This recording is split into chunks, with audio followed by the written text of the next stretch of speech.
Hello friends, मेरा नाम doctor विनय चंद्रमनिया है। मैं एक साइकियाट्रिस्ट और काउंसलर हूँ और सहजानंद माइंड पॉइंट मुंबई से। फ्रेंड्स, आज हम अल्जाइमर डिजीज़ के बारे में थोड़ा चर्चा करेंगे। 21 सितंबर को अल्जाइमर डे सेलिब्रेट किया गया। फ्रेंड्स, ये अल्जाइमर जो डिजीज़ है वो एक तरह का डिमेंशिया का बीमारी है। डिमेंशिया मतलब D means without, mentia means brain. ये जो डिमेंशिया है ये एक तरह का प्रोग्रेसिव ब्रेन डिसऑर्डर होता है जो व्यक्ति के मेमोरी, थिंकिंग और बिहेवियर को अफेक्ट करता है और इसकी वजह से उनको डे टू डे जो डेली एक्टिविटीज़ होती है वो करने में भी बहुत ज़्यादा दिक्कत का सामना करना पड़ता है।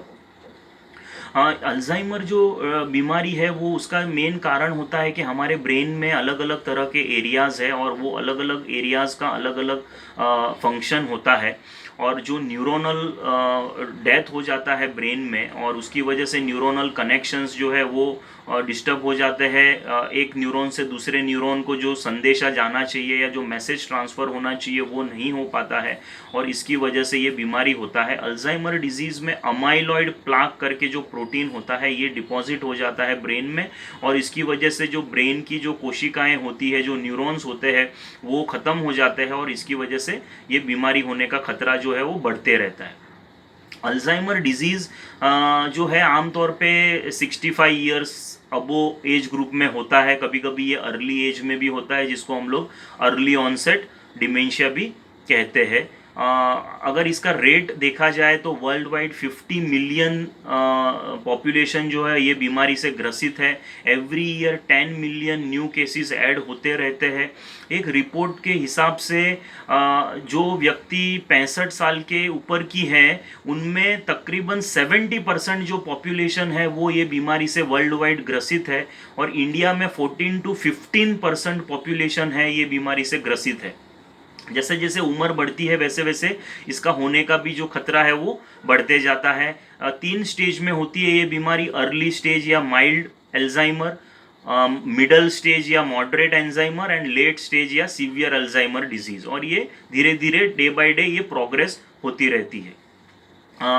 इसके जो रिस्क फैक्टर है उसमें सबसे बड़ा रिस्क फैक्टर जो होता है वो एज रिलेटेड है। 65 ईयर्स के अबो 10 में से एक व्यक्ति को होने का संभावना है। वही चीज़ अगर 85 ईयर्स या उससे अबो वाली व्यक्ति है उनको 4 में से एक व्यक्ति को ये होने की संभावना है। दूसरा जो रिस्क फैक्टर है वो जेनेटिक है। अगर हमारे फैमिली में किसी को डिमेंशिया या अल्जाइमर का बीमारी हुआ है तो हमको होने का वो जो खतरा है वो बढ़ जाता है। एनवायरमेंटल रिस्क फैक्टर्स होते हैं और हमारा लाइफस्टाइल से भी रिलेटेड रिस्क फैक्टर्स है। इसके अलावा कुछ ऐसी बीमारियां हैं जैसे कि किसी को अगर हेड इंजरी हुआ है, सर में चोट लगी हुई है, किसी को ब्लड प्रेशर का बीमारी है, कोलेस्ट्रॉल का बीमारी है, टाइप 2 डायबिटीज़ का बीमारी है, ओबेसिटी है या किसी को इम्यूनो कॉम्प्रोमाइज्ड है या एचआईवी इन्फेक्शन है, तो ये सब बीमारियों वाले व्यक्ति को अल्जाइमर होने का जो खतरा है वो ज़्यादा रहता है एक आम इंसान से।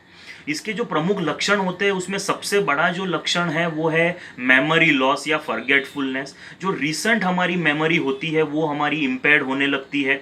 हम लोग रास्ता भूलने लगते हैं, हम लोग किसी का नाम या नंबर याद नहीं रख पाते हैं, वो भूलने की समस्या होती है। इसके अलावा जो चीज़ें हैं वो गलत जगह पे रख देना, मिसप्लेसिंग थिंग्स, वो भी एक बड़ा कॉमन लक्षण होता है।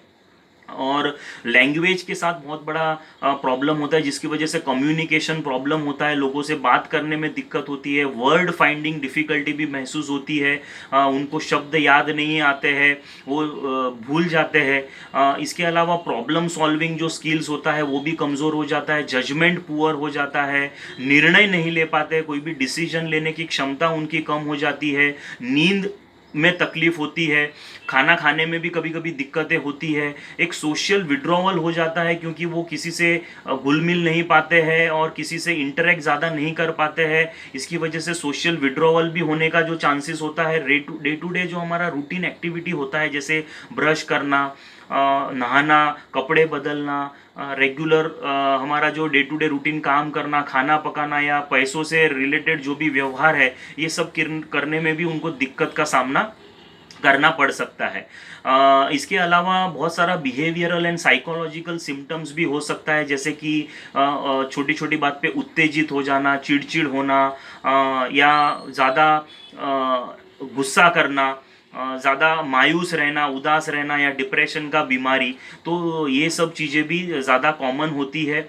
नींद की भी उनको समस्या होती है और डे टू डे उनका जो शेड्यूल है वो अच्छे से मेंटेन नहीं कर पाते हैं, चीज़ों को वो ज़्यादा समझ नहीं पाते हैं और इसी वजह से उनको ज़्यादा दिक्कत का सामना करना पड़ता है।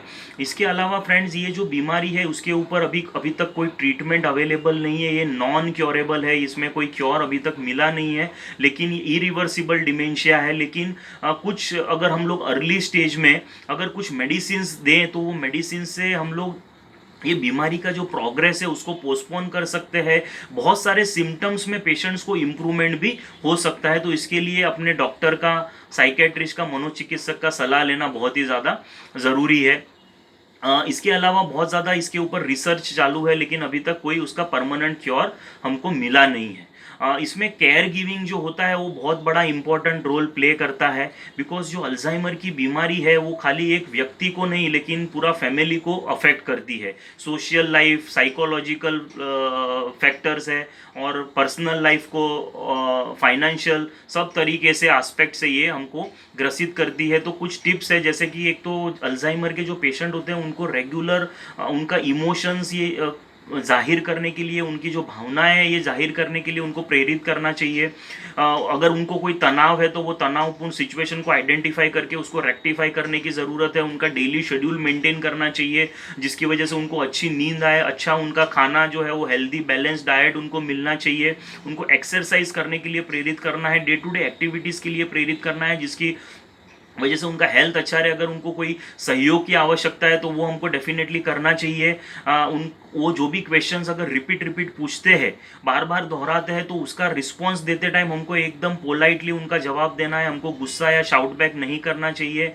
उनका इमोशंस या भावनाओं को समझने की कोशिश करनी चाहिए। बहुत बार अगर पेशेंट्स रीड कर सकते हैं तो उनको हम लोग एक लिखित कार्ड से भी उनको रिमाइंडर्स दे सकते हैं। उनका स्किन का ध्यान देना बहुत ज़रूरी होता है। उनको स्किन रैशेस या बैड सोर्स तो नहीं हो रहे हैं वो देखते रहना चाहिए। उनका टॉयलेटिंग या बाथिंग शेड्यूल है उसको मेंटेन करना चाहिए। बेड रिडन है तो उनके रेगुलर डायपर चेंज करना है, बेडशीट चेंज करना है, ये हमको ध्यान रखने की बहुत ज़्यादा ज़रूरत है। अगर उनको खाने में असक्षम है वो तो हम खाना उनको खिलाना है, टाइमली अच्छा हेल्दी फूड खिलाना है। फ्रेंड्स, इसमें 4 ए जो होते हैं वो बहुत महत्वपूर्ण होते हैं। एक होता है anger, agitation, aggression and anxiety. So ये एंगर के पीछे का कारण हमको जानने की ज़रूरत है। हमको अपसेट नहीं होना है, उनको रीअश्योरेंस की बहुत ज़्यादा ज़रूरत होती है। अगर ज़्यादा एंग्जाइटी है तो हमको सिचुएशन को थोड़ा चेंज करना है, एनवायरनमेंट या माहौल को बदलना है, लोगों के बीच में उनको ज़्यादा से ज़्यादा रखने की कोशिश करनी है जिसकी वजह से उनका जो सोशल विड्रॉवल है वो जल्दी से जल्दी दूर हो जाए और लोगों से वो घुलना मिलना चालू कर दे।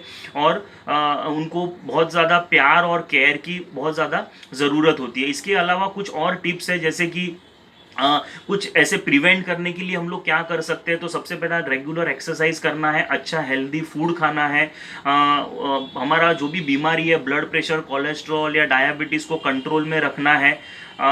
एक ब्रेन स्टॉर्मिंग एक्सरसाइजेज होती है जैसे कि सुडोकू है या पजल्स है या क्रॉसवर्ड्स है, इसको हमको करना चाहिए जिससे न्यू न्यूरोनल कनेक्शन एस्टाब्लिश होते हैं। और दूसरा एक है कि ये जो डिमेंशिया के पेशेंट्स है, अल्जाइमर के पेशेंट्स होते हैं, वो रास्ता जल्दी भूल जाते हैं। तो एक बार घर से बाहर निकले और वापस घर में आना उनको दिक्कत होता है क्योंकि वो रास्ता भटक जाते हैं। तो ऐसे टाइम पे हम लोग क्या कर सकते हैं कि जो भी अल्जाइमर के या डिमेंशिया के पेशेंट है उनके हाथ पे एक परमानेंट टैटू बनवा सकते हैं जिसमें उनके रिलेटिव का नाम और कांटेक्ट नंबर हमको छपवाना है। तो अगर वो बाई चांस कहीं मिसप्लेस हो गए, कहीं पे गुम गए हैं और किसी को मिलेंगे तो वो हमको फ़ोन करके इत्तला कर सकते हैं। क्योंकि अगर हम लोग उनके जेब में कुछ एड्रेस का कार्ड या आई कार्ड उनके गले में डालते हैं, कभी कभी वो फेंक भी सकते हैं। तो ये चीज़ हमको ध्यान में रखने की ज़्यादा ज़रूरत है। और इसके अलावा जो केयर गिवर्स होते हैं उनको भी बहुत ज़्यादा बर्डन है, तो उनको भी अपना नींद का ध्यान रखना है, अच्छा हेल्दी फूड खाना है, रिलैक्सेशन और मेडिटेशन एक्सरसाइजेज वगैरह करना है और एक्सेप्ट करना है जो भी उनके पेशेंट्स में जो भी चेंजेस डे टू डे हो रहे हैं उनको एक्सेप्ट करना है और खुद को रीअश्योर करना है, पेशेंट को भी रीअश्योर करना है कि जो भी हो रहा है वो अच्छा होने वाला है और जितना ज़्यादा हम लोग उनको हेल्प करेंगे उतना अच्छा है। तो उम्मीद है कि ये जो वीडियो है आपके लिए यूज़फुल हुआ होगा। और अधिक जानकारी के लिए आप लॉगिन कर सकते हैं www.sahajanandmindpoint.com। Thank you.